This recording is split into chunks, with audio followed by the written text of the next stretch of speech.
প্রিয় তরুণ প্রজন্মের ভাই ও বোনেরা, প্রতিকারের চেয়ে প্রতিরোধী উত্তম, এই নীতির আলোকে দেশের জনগণের স্বাস্থ্যসেবা নিশ্চিত করা বিএনপির পরিকল্পনার আরেকটি গুরুত্বপূর্ণ অগ্রাধিকার।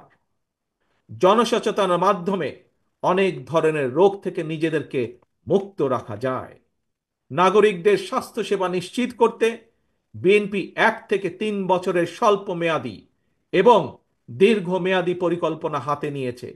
এর একটি অংশ হিসাবে প্রতিটি গ্রামে আমরা হেলথ কেয়ার ওয়ার্কার নিয়োগ দেওয়ার পরিকল্পনা নিয়েছি। এই হেলথ কেয়ার ওয়ার্কারদের শতকরা 80% হবেন নারী। অর্থাৎ সারা বাংলাদেশে যদি আমরা 1 লক্ষ হেলথ কেয়ার নিয়োগ করি, তাহলে তার মধ্যে 80 থেকে 85 হাজার নিয়োগ পাবেন এদেশের নারীরা, যার মাধ্যমে আমরা একটি বিশাল অংশের কর্মসংস্থানের ব্যবস্থা করতে পারব।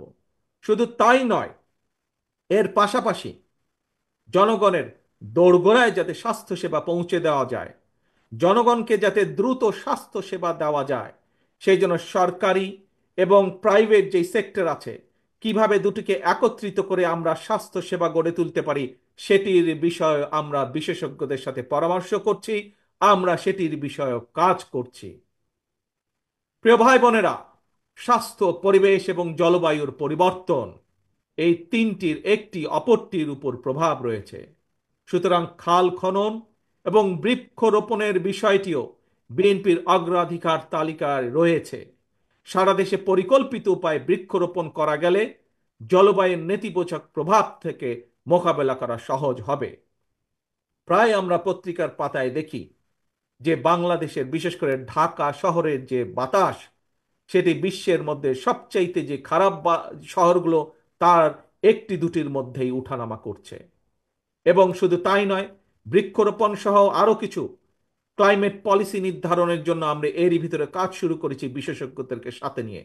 আমাদের লক্ষ্য থাকবে, একটি নির্বাচিত সরকারের মেয়াদ যখন 5 বছর, 5 বছরের পরে 5 বছরের ভেতরে 25 থেকে প্রায় 30 কোটি বৃক্ষ রোপণ করা।